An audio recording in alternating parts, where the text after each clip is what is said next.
Good afternoon, student. Today we are going to study about our chapter 4 diversity in India, यानी भारत में विविधता की बात करेंगे। और ये क्यों ज़रूरी है, क्योंकि वैसे तो हमने चैप्टर के ऊपर थोड़ा बहुत डिस्कशन किया हुआ है और इस चैप्टर के क्वेश्चन आंसर के बाद हम कुछ चैप्टर के जो टॉपिक्स होंगे उनके बारे में डिस्कस करेंगे। और ऑफलाइन क्लासेस में इस चैप्टर का डिस्कशन हमने किया हुआ था ऑलरेडी, ठीक है। तो नेक्स्ट हम देखेंगे इससे रिलेटेड कुछ चीज़ें होंगी, ठीक है। अब क्या चीज़ें हैं इससे रिलेटेड कि पहले हम क्वेश्चन आंसर को समझ लेंगे, ठीक है, और इस टॉपिक से रिलेटेड कुछ चीज़ों के ऊपर बात करेंगे। क्यों कुछ डिस्टेंस पर भारत के अंदर ऐसे डिफरेंट डाइवर्सिटी मिल जाती है, चाहे वो कल्चरल डाइवर्सिटी हो या रिलीजियस डाइवर्सिटी हो या डिफरेंट चाहे क्लाइमेटिक डाइवर्सिटी हो, जो भी कह लीजिए, या कह लीजिए कि टेरेन डाइवर्सिटी हो सकता है, सारी चीज़ें होती हैं और इसी के ऊपर हम लोग बात करेंगे, ठीक है। दूसरा नंबर इसमें जो टॉपिक है वो union territory and there Capitals हैं, उनके कैपिटल्स हैं और ये कब इनका फॉर्मेशन हुआ था, इनमें क्या क्या चेंज हुआ उसके ऊपर भी डिस्कस कर लेंगे। लेकिन सबसे पहला जो हमारा आज का जो मेन टॉपिक कह लीजिए या कह लीजिए जो टॉपिक जो हम कवर कर रहे हैं इसमें, वो हमारा सबसे पहले क्वेश्चन आंसर को हम समझ लेते हैं और उसके बाद इस टॉपिक से रिलेटेड चीज़ों के बारे में जानेंगे, ठीक है। तो हम देखें कि वैसे हम जान लेते हैं, थोड़ा सा पहले इसके ऊपर डिस्कस कर लेते हैं कि थोड़ा समझ में आ जाए, क्योंकि पहले हमने डिस्कस किया हुआ है वैसे तो इस टॉपिक के ऊपर क्लास जो ऑफलाइन क्लासेस है उसमें।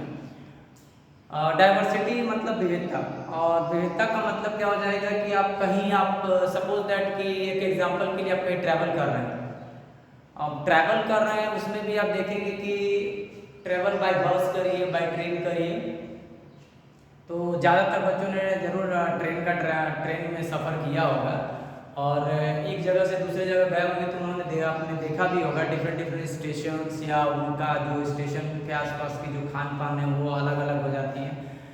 एग्जाम्पल के लिए हम अपना एक जर्नी आपसे शेयर करते हैं। अभी लास्ट मार्च के महीने में हम महाराष्ट्र गए थे, तो उसमें हमने ये चीज़ देखा कि जब बिहार से ट्रेन से सफ़र करना शुरू किया तो यूपी में एंटर हुए। यूपी में कुछ जो स्टेशन आए उनमें कुछ अलग खान पान था, कुछ चीज़ें उसमें चेंजिंग हुई, ठीक है। जैसे जैसे आगे बढ़ते जाते हैं वैसे वैसे कुछ चीज़ें चेंज होती है, कुछ भाषा में या कह लीजिए कुछ उनकी जो बोलियाँ होती हैं उनमें कुछ बदलाव आने लगता है। तो बिहार से उत्तर प्रदेश की ओर गए, उत्तर प्रदेश से फिर मध्य प्रदेश की तरफ गए और मध्य प्रदेश में अलग अलग खान पान से रिलेटेड चीज़ें आने लगी, थोड़ा चेंजिंग होने लगा। उसके बाद आप वहाँ हमने देखा, पर्सनल एक्सपीरियंस आपसे शेयर कर रहे हैं, वहाँ हमने देखा वहाँ का जो सॉइल था वो थोड़ा रेडनेस पे था और कुछ माउंटेन एरियाज आ गए, तो माउंटेन इतने बड़े बड़े भी नहीं थे जितना हम हिमालयन रेंज के जो माउंटेन देखते हैं वैसा नहीं था, बट लेकिन छोटे छोटे थे, क्योंकि वैसे तो प्लेटिव रीजन का हिस्सा है, इसलिए वहाँ जो आपके जो सॉइल होते हैं वो ज़्यादातर आपको थोड़ा ऑरेंज कलर कह लीजिए या रेड सॉइल कह लीजिए, थोड़ा ऑरेंज कलर का दिखता जरूर है लेकिन रेड सॉइल कह सकते हैं उनको कहते हैं। और कुछ एरिया में देखा हमने कि ब्लैक सॉइल भी दिखा। वहाँ पे चीज़ें जैसे खान पान में कुछ चेंजिंग आने लगा, खाने के टेक्सचर्स में चेंजिंग आना शुरू हुआ। उसके बाद जब आगे बढ़े तो महाराष्ट्र जब एंटर किए तो वहाँ का खान पान में चेंजिंग आने लगा, वहाँ ब्लैक सॉइल दिखा, माउंटेन के छोटे छोटे रेंजेस हमको दिखाई दिए वहाँ, तो माउंटेन में भी दिखाई तो ब्लैक कलर का, कंप्लीट ब्लैक कलर का माउंटेन। जैसे वैष्णो देवी की तरफ हम गए थे तो हिमालयन वाला जो पार्ट था वहाँ जो माउंटेन था वो ब्लैक कलर में नहीं था, वो थोड़ा ब्राउनिश टाइप का था, बट जो महाराष्ट्र का जो हमने देखा वो थोड़ा वो कम्प्लीटली ब्लैक कलर का था। तो देखिए कि यहाँ पर कहीं ना कहीं माउंटेन के भी कलरिंग में चेंजिंग आ रहा है, तो वो डाइवर्सिटी एक तरीके से वो भी हो गया। और जहाँ हम भाषा की बात करें तो भाषा भी धीरे धीरे चेंज हो रहा था। अब वहाँ मराठी बोला जाता है महाराष्ट्र में, यहाँ पर हम देखते हैं कि हिंदी बोली जाती है भाषा में। कुछ चीज़ें हैं जो रीजनल बोलियाँ होती हैं वो बोली जाती हैं, तो वो सारी चीज़ें। उसके बाद खाने में चेंज हुआ, वो भी डाइवर्सिटी हो गया। जो पहनावे का यानी ड्रेसअप सेंस है उनका, क्लोथिंग्स है वो में उसमें भी चेंजिंग दिखा, तो वो भी एक डाइवर्सिटी हो गया, ठीक है। तो उस पर बात करें, फिर देखते हैं हम। पहले अपने आ जाते हैं अपने टॉपिक पर कि आज हम क्या क्वेश्चन आंसर कवर कर रहे हैं। तो क्या है, पहला क्वेश्चन है हमारा, what do you understand by cultural diversity, यानी आप कल्चरल डाइवर्सिटी से क्या समझते हैं। ठीक है, अब कल्चरल डाइवर्सिटी क्या, अब कहने का मतलब क्या है कि कल्चरल डाइवर्सिटी किस चीज को रेफर कर रहा है। ठीक है, यानी कह लीजिए कि सांस्कृतिक विविधता है, उसके बारे में बात कर रहा है। क्या कह रहे हैं कि cultural diversity refers to existence of varieties of cultural or ethnic groups within a society. It includes difference in languages, religion, tradition, food and clothing that coexist and enrich a community. यानी जो community यानी समुदाय तक वो सारी चीजें पहुंचती हैं, चाहे उनमें चेंजिंग क्या क्या आ सकता है। जैसे हम ट्रेडिशन की बात करते हैं, उनके ट्रेडिशन चेंज हो सकते हैं, बदलाव होता है उसमें, या फूड आइटम्स होते हैं उनमें चेंजिंग आता है। जो हमने अभी जस्ट आपसे एक बात कहा भी, जो क्लोथिंग्स है, पहनने का जो उनका तरीका है वो थोड़ा थोड़ा चेंज हो जाता है। ठीक है, जैसे हम बात करेंगे तो आप देखिएगा एक क्लोथ्स है जैसे साड़ी, साड़ी को वियरिंग करने का तरीका डिफरेंट स्टेट्स में डिफरेंट होता है, लेकिन होता वो साड़ी ही है। साड़ी के पैटर्न में आपको चेंजिंग मिलेगा, उनके जो स्ट्रक्चर कह लीजिए, बनावट जो है उनका, उसमें भी अलग अलग कढ़ाई जैसी चीज़ें मिलेंगी, कढ़ाई बुनाई होती है, वो सारी चीज़ें कहीं अलग अलग टाइप की नक्काशी की जाती है उनमें कपड़ों। ठीक है, या कपड़े की जो क्वालिटी होती है वो चेंज हो जाती है, जैसे बनारसी साड़ी कह लीजिए, कांजीवरम कह लीजिए। ठीक है, उसके अलावा देखिएगा कि उनका यूज जो है डिफरेंट रिलीजियस फेस्टिवल्स में अपने तरीके से किया जाता है। ठीक है, उसके अलावा इनमें लैंग्वेजेस के डिफरेंशिएशन आ जाता है, बदलाव आता है। रिलीजन में भी बहुत सारे जगह पे आपको बदलाव देखने के लिए मिलता है। जब मतलब पूरा मिला करके एक ही चीज आ जाता है कि जो कल्चरल डाइवर्सिटी है वो कहीं ना कहीं हमारा वेराइटी ऑफ कल्चर को रिप्रेजेंट करता है, जो हमारे सोसाइटी के अंदर एक ग्रुप के बेसिस पे होता है, जो उसके मानने वाले होते हैं। ठीक है, चलिए नेक्स्ट क्वेश्चन बात करते हैं, why should we appreciate cultural diversity, यानी हमको सांस्कृतिक विविधता को अप्रिशिएट क्यों करना चाहिए। ठीक है, क्या कह लीजिए कि प्रमोट क्यों करना चाहिए। ठीक है, देखिए क्या है, we should appreciate cultural diversity because it first on the पोषक। ठीक है, म्यूचुअल रिस्पेक्ट, यानी आपसी जो रिस्पेक्ट है, एक दूसरे का सम्मान करना जरूरी है। क्या लीजिए वो सम्मान, एक दूसरे के रिलीजन का सम्मान करे, एक दूसरे के क्लोथिंग्स के सेंसेस का सम्मान करे। यानी कहने का मतलब है कि एक दूसरे में ज़्यादा हम कभी भी हमको एक दूसरे को ज़्यादा डिफरेंशिएशन नहीं करना चाहिए। आखिर है तो हम लोग एक इंसान ही। ठीक है, तो इंसान में मोस्टली सबसे इम्पॉर्टेंट ये चीज़ है कि हमारा सेंस दूसरे के प्रति कितना पॉजिटिव हो सकता है, उस पर ज़्यादा फोकस करना चाहिए। बाकी तो अपने अपने कल्चर के अंदर है ही है, सब लोग अपने अपने कल्चर को फॉलो करते हैं, अपने अपने रिलीजियस बिलीव्स को फॉलो करते हैं।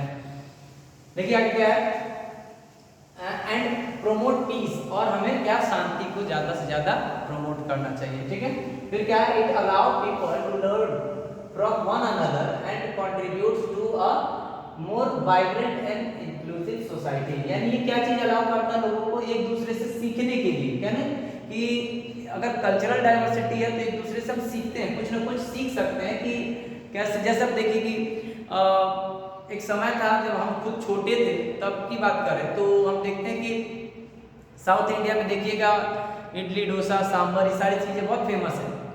ठीक है, और वो वहाँ का जो खान पान है आप देखेंगे कि अब बिहार के अंदर भी मिलने लगा है। तो ये सारी चीज़ें तो कहीं ना कहीं उस उनके चीज मतलब साउथ इंडिया में जो चीज़ें हैं लाइक तमिलनाडु में, केरला में, कर्नाटका में, जहाँ मिल रही है सारी चीज़ें, जहाँ का स्टेपल फूड कह सकते हैं उस तरीके से हो जाता है, वो माना भी जा सकता है। क्योंकि ज़्यादातर कंडीशन में वहाँ का जो फूड आइटम है वो बिहार में मिल रहा है, दिल्ली में भी मिल रहा है, आपका उत्तर प्रदेश में मिल रहा है। ठीक है, तो कहीं ना कहीं कुछ ना कुछ चीज़ें जो है हम लोग जा कर के उनसे सीख भी लेते हैं, वो लोग यहाँ आकर के सीखते हैं। एक दूसरे से सीखना जरूरी है। ठीक है, तो और इसके साथ ही साथ वो कहीं क्या करते हैं, बहुत सारी चीज़ों को एक दूसरे के साथ में कंट्रीब्यूट भी करते हैं। ठीक है, हमारे सोसाइटी का एक बहुत ही मुख्य हिस्सा मान सकते हैं उसको। नेक्स्ट क्वेश्चन, आर कलमकारी, ठीक है, and Phulkari technique the same justify, यानी कलम क्या कलमकारी और फुलकारी टेक्निक जो है, तकनीक जो है क्या सेम है, इसको जस्टिफाई करना है। बट इसमें क्या है, no they are not the same, ये सेम नहीं है, ठीक है। क्या है दोनों में क्या क्या चेंजिंग आता है, कह लीजिए दोनों एक दूसरे से कैसे डिफरेंट है वो देखेंगे। कलमकारी जो इसमें क्या करते हैं, it is an ancient style of hand painting और block printing on cotton textile using natural dyes, यानी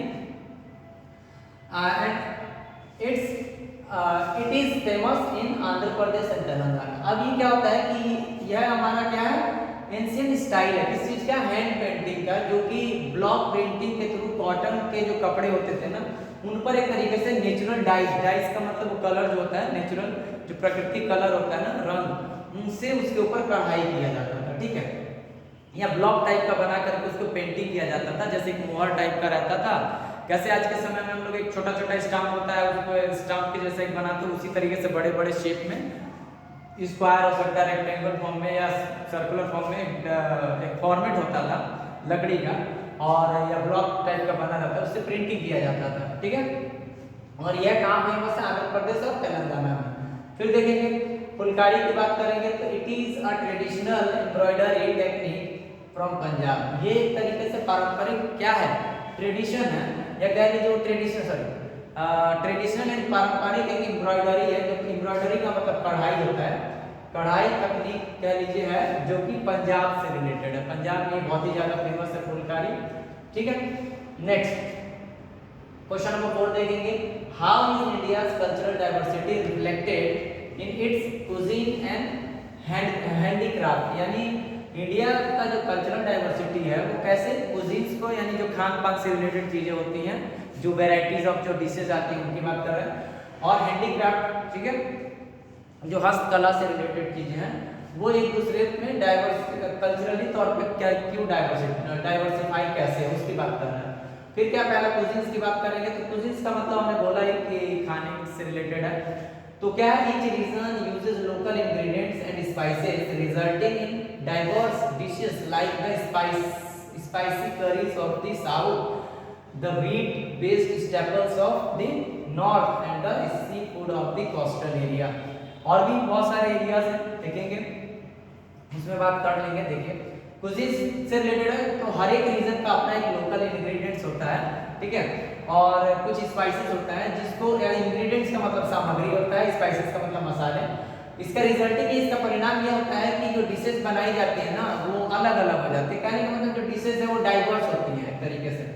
जैसे हमने इसमें एक एग्जांपल दिया हुआ है, जैसे स्पाइसी जो करीज होता है, ठीक है, साउथ में फेमस है, ठीक है, साउथ के लिए, या फिर जो व्हीट से रिलेटेड जो चीजें हैं, स्टेपल फूड जो भी होता है वो आपका नॉर्थ में ज्यादा फेमस है। क्यों? क्योंकि व्हीट नॉर्थ में राइस भी होता है, व्हीट भी होता है, लेकिन जब साउथ में जाते हैं तो वहाँ व्हीट नहीं होता, उतना व्हीट जो है ग्रो नहीं करता है। कारण क्या है कि वहाँ व्हीट के लायक जो हमारा क्लाइमेटिक कंडीशन है, वेदर पैटर्न है वो होता ही नहीं, क्योंकि व्हीट के लिए हमको विंटर सीजन चाहिए, जबकि हमारा साउदर्न इंडिया में विंटर सीजन आता ही नहीं, ठीक है, मॉडरेट क्लाइमेट रहता है, या हार्श वेदर होता भी है तो बहुत ही ज़्यादा समर सीजन में हार्श वेदर होता है, ठीक है।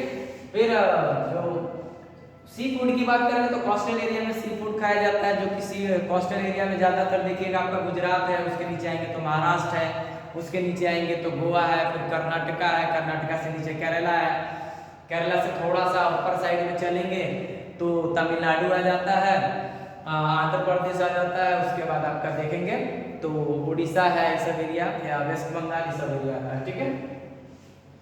फिर जब हैंडीक्राफ्ट्स की बात करेंगे तो diversity is seen in unique regional craft such as pashmina shawl from Kashmir, cane and bamboo ball from the north east and so on. यानी डाइवर्सिटी जो है हमको हैंडीक्राफ्ट में भी देखने के लिए मिलेगा, तो जो विविधता है हम क्या देखने के लिए, यूनिक चीजें, यानी रीजनल बेसिस पे यूनिक चीजें दिखाई देती हैं, जैसे क्राफ्ट होती हैं उनके अपने यूनिक्स होता है। और जैसे कि यहाँ पे दिया ना पश्मीना शॉल, तो पश्मीना शॉल जो है कश्मीर से रिलेटेड है, और पश्मीना शॉल बहुत ही महंगा मिलता है क्योंकि वो बहुत ही ज़्यादा विंटर सीजन के लिए बहुत ही ज़्यादा हेल्पफुल है। और दूसरा नंबर है क्योंकि कश्मीर में स्नोफॉल होता है, तो वहाँ पर पश्मीना शॉल बहुत ज़्यादा उसमें हेल्प करता है उनका। और जो पश्मीना शॉल होती हैं उनके लिए जो वहाँ पर जो लोग भेड़ पालते हैं वो खासतौर पे बहुत ही ज़्यादा ऐसा हायर टेरेन में, फॉर एग्जाम्पल के लिए जो, क्योंकि पहाड़ी इलाके में बहुत ऊंचाई पर उनको रखा जाता है या वहाँ पर हम लोग ले जाते हैं चराने के लिए कह लीजिए, और जितना ज़्यादा हाइट पर जाते हैं ना उस हिसाब से उनका जो बॉडी होता है उस तरीके से इतना पतला टाइप, बहुत ही पतला पतला टाइप का जो फर है वो उनका निकलता है और उसी से फिर पश्मीना शॉल बनाए। बहुत ही ज़्यादा इसमें टाइम लगता है बनाने में, बहुत ही ज़्यादा मेहनत लगता है, इसके लिए बहुत ही ज़्यादा कॉस्टली भी है और इसका demand out of the India बहुत ज़्यादा होता है। खासतौर पे आपका यूरोपियन कंट्री जहाँ ज़्यादातर एरिया में ठंड ही पड़ता है, विंटर सीजन ही रहता है और आता तो समर भी है बट कह लीजिए कि ठंड बहुत ज़्यादा पड़ता है, इसके कारण वहाँ बहुत ज़्यादा इसका डिमांड होता है। और दूसरा नंबर केन एंड बैम्बू जो वर्क होता है वो नॉर्थ ईस्टर्न पार्ट में, जैसे नॉर्थ ईस्टर्न स्टेट्स जैसे तमिल आपका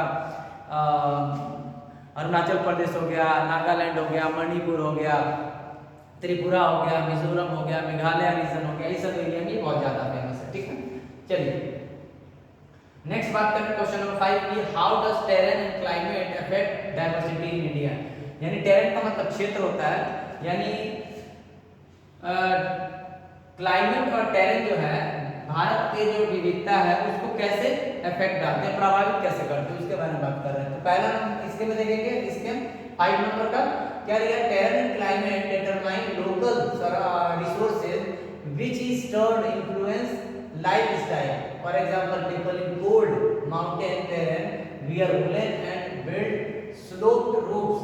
यानी कहने का मतलब जो क्षेत्र है कौन सा, जो क्लाइमेटिक कंडीशन कहीं का या फिर क्षेत्र जो है वो किस चीज को डिटरमाइन करता है, वहां के लोकल रिसोर्सेज को। तो ठीक है, और साथ ही साथ इसमें क्या है जो कि आपका किस पे इन्फ्लुएंस कर रहा है, उनके लाइफस्टाइल पे इन्फ्लुएंस करता है, प्रभावित करता है।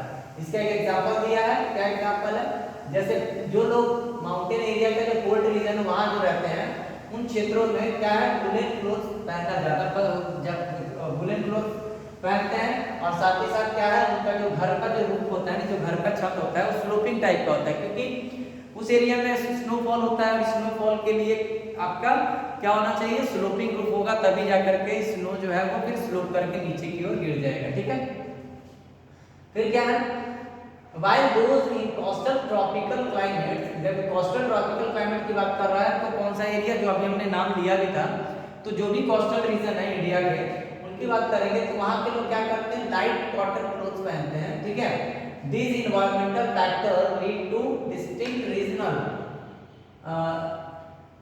cultures, tradition and way of life। यानी ये जो environmental factors हैं ये क्या करते हैं, वहाँ के रीजनल चीजें या रीजनल कल्चरल या फिर ट्रेडिशनल तरीके के जो लाइफ हैं उनको वो प्रभावित करता है, कह लीजिए उस तरीके से उनको एक तरीके से ये प्रभाव डालता है उन पर। फिर क्या देखिए हम अपने अगले टॉपिक पर आते हैं, क्या है union territory and there Capitals की बात करेंगे। तो पहला नंबर क्या है, अंडमान एंड निकोबार आइलैंड। अच्छा, एक चीज की स्टेट एंड कैपिटल का कल हमने बात किया था। ठीक है, ये यूनियन टेरिटरी और इसके बारे में बात कर लेते हैं, इसका कैपिटल के बारे में। अंडमान एंड निकोबार आइलैंड जो कि पोर्ट ब्लेयर इसका कैपिटल है। ठीक है, और ये इसका जो फॉर्मेशन हुआ था वो 1 नवंबर 1956 को इसका फॉर्मेशन हुआ था। कहने का मतलब ये एज अ यूटी यानी as a union territory, Bharat का एक यूनियन टेरिटरी केंद्र शासित प्रदेश, इसको रिकॉग्नाइज किया गया था। ठीक है, फिर चंडीगढ़ की बात करेंगे तो चंडीगढ़ आपको देखिएगा कि पंजाब और हरियाणा दोनों का कैपिटल है और चंडीगढ़ जो है हमारा किसमें आता है, यूनियन टेरिटरी में। और यूनियन टेरिटरी कब इसको कंसीडर किया गया, 1 नवंबर 1996 को कंसीडर किया गया था। ठीक है, फिर आगे नेक्स्ट दादर एंड नगर हवेली, पहले देखिएगा इसमें 3rd नंबर पॉइंट पे देखेंगे दादर एंड नगर हवेली जो है और दमन एंड दीव है। तो दादर नगर हवेली पहले अलग था और दमन एंड दीव अलग था, लेकिन आपको कब आप 26 जनवरी 2020 को दोनों को मर्ज कर दिया गया, मर्ज करके एक यूटी बनाया गया क्योंकि एक दूसरे के ज्यादा क्लोज थे वहां। ठीक है, तो दादर एंड नगर हवेली वैसे तो सबसे पहले बार देखेंगे तो इसको यूटी 11 अगस्त 1961 को कंसीडर किया गया था। दमन एंड दीव को 30 मई 1987 को कंसीडर किया गया एज अ यूटी, बट अब जो है दोनों को मर्ज करके इसका कैपिटल हो जाता है दमन। ठीक है, इसका कैपिटल जो है वो क्या हो जाता है दमन, और ये जो है कब कंसीडर किया गया 26 जनवरी यानी रिपब्लिक डे 2020 को।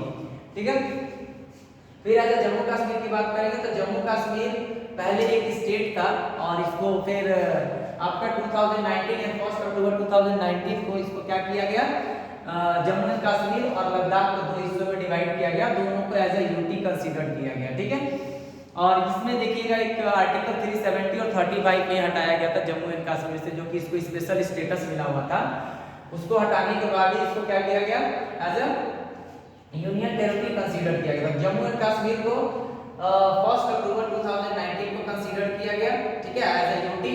और इसका जो समर कैपिटल होता है वो श्रीनगर और विंटर कैपिटल जो होता है वो आपका कहाँ होता है, कहाँ होता है, जम्मू, ठीक है। अब ये क्यों होता है ऐसा, कारण क्या है कि श्रीनगर जो है समर में श्रीनगर को इसे कैपिटल मान लिया जाता है क्योंकि समर सीजन में वहाँ स्नोफॉल नहीं होता है, ठीक है, ठंड कम रहता है, ठंड तो रहता है लेकिन कम रहता है, ठीक है।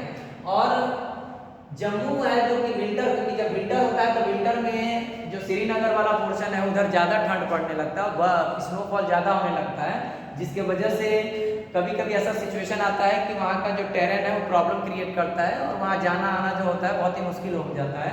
कारण क्या है कि जो वहाँ के जो रास्ते हैं उनमें कभी कभी प्रॉब्लम्स आ जाती हैं, जिसकी वजह से वहाँ बहुत ज़्यादा चीज़ें, लाइफ स्टाइल बहुत ज़्यादा प्रभावित होता है, ये एक रीज़न होता है।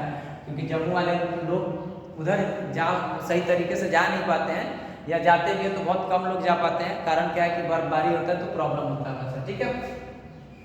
और जम्मू जो है विंटर सीजन, क्योंकि जब वहाँ विंटर आता है तो जम्मू में क्या होता है, जम्मू में उतना बर्फबारी नहीं होता है, इसलिए इधर आपको क्या इसका कैपिटल जम्मू को कंसीडर कर दिया जाता है। फिर दिल्ली की बात करेंगे तो दिल्ली जो है उसका कैपिटल आपका क्या है, न्यू दिल्ली है, ठीक है। उसके बाद जब लद्दाख की बात करेंगे तो लेह, ठीक है। तो ये भी आपका क्या 31 अक्टूबर 2019 को, सॉरी रॉन्ग हो गया, एक मिनट, जस्ट दोनों एक ही सिमिलैरिटी है, तो इसको as a Ladakh UT consider किया गया 1 अक्टूबर 2019 को। तो ये एक चीज है कि लद्दाख और जम्मू एंड कश्मीर का आर्टिकल 370 के अकॉर्डिंग इसको कंसीडर किया गया था। फिर अगला बात करेंगे लक्षद्वीप, तो लक्षद्वीप में देखेंगे कवरत्ती की बात करेंगे तो 1 नवंबर 1956 को इसको as a union territory consider किया गया था, ठीक है। फिर उसके बाद पुडुचेरी की बात करेंगे तो पुडुचेरी जो है आपका उसका कैपिटल पुडुचेरी ही होगा और 16 अगस्त 1962 को इसको कंसीडर किया गया एज अ यूटी यानी यूनियन टेरिटरी, ठीक है। तो ये तो हमारा जो यूनियन टेरिटरी उसका कब को एग्जिस्टेंस कब हुआ, कब एज अ यूटी इसको कंसीडर किया गया, उसके बारे में बात किया था हमने, ठीक है। उसके बाद इसका क्वेश्चन आंसर जो हमने चैप्टर 4 से रिलेटेड वो किया है, और इसका जो भी जो हम बात करेंगे, जैसे हमने जो बात किया इस पर, इसका जो भी पीडीएफ होगा इसको एज अ होमवर्क में हम इंक्लूड करके भेज देंगे, ठीक है, और आप उससे नोट करेंगे, ठीक है। इसका जो क्वेश्चन आंसर है, क्वेश्चन भी नोट किया हुआ है और आंसर भी, और ज़्यादा इसका जो ऑब्जेक्टिव था इस चैप्टर से रिलेटेड, डाइवर्सिटी इन इंडिया, इस चैप्टर का जो ऑब्जेक्टिव था ऑलरेडी हमने ऑफलाइन क्लासेस में कराया हुआ है, ठीक है। अब इस चैप्टर का जो कुछ टॉपिक है उसको हम लोग कवर करेंगे नेक्स्ट क्लासेस में, और हम कल जो बात करेंगे इसमें ऑफलाइन क्लासेस में देखेंगे, अदरवाइज ऑनलाइन क्लासेस में जो सा पॉसिबिलिटी होगा वैसे करेंगे।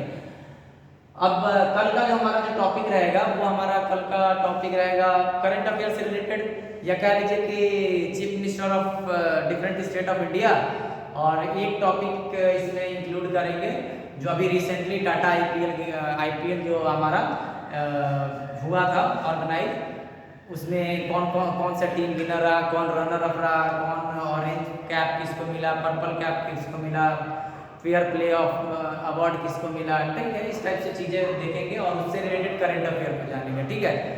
चलिए, तो आज के लिए क्लास यहीं एंड करते हैं, और एक ही आपसे रिक्वेस्ट है बच्चों, या एडवाइस है कह लीजिए, कि आप घर से कम निकलिए, बेहतर हो कि मॉर्निंग में अगर आप आते हैं स्कूल आइए, ठीक है। आपका एग्जामिनेशन भी है तो एग्ज़ाम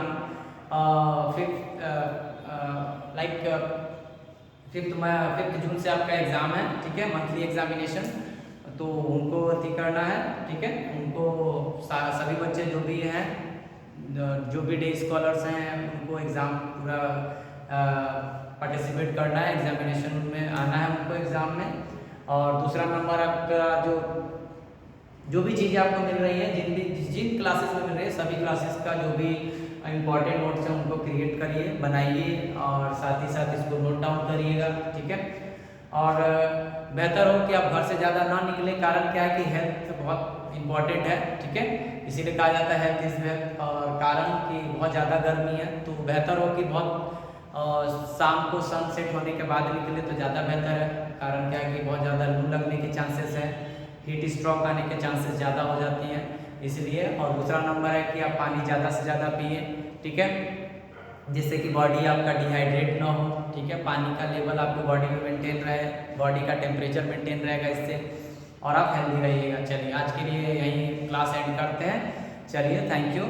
चलिए कल इसी समय या इसी समय पर हम देखेंगे। कल फिर एक नया वीडियो आपको नया टॉपिक के साथ में अपलोड किया जाएगा और आप उससे देखेंगे और इससे कुछ सीखेंगे, ठीक है बच्चों। चलिए, घर में रहिए, खुश रहिए, ठीक है, और अपने बड़ों का रिस्पेक्ट करिए, ठीक है। अपने छोटों का भी रिस्पेक्ट करिए, क्योंकि एक ही चीज़ होता है कि रिस्पेक्ट देने से ही रिस्पेक्ट मिलता है, ठीक है।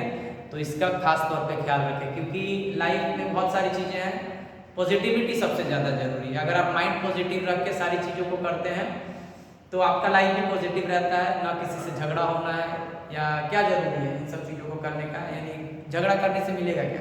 दूसरा नंबर है कि अच्छा व्यवहार, दूसरों के साथ में जितना अच्छा व्यवहार कीजिएगा आपको भी उतना व्यवहारिक तौर पे आपके साथ भी अच्छा व्यवहार होगा, ठीक है। आपका हैबिचुअलिटी अच्छा होना चाहिए, क्योंकि आपके हैबिचुअलिटी से, आपके डिसिप्लिन से ही आपके पेरेंट्स का भी नाम जुड़ा हुआ रहता है, ठीक है, आपके टीचर्स का नाम जुड़ा हुआ रहता है। तो इसका खास तौर पे ख्याल रखें। चलिए बच्चों, आज के लिए ख़त्म करते हैं। Thank you.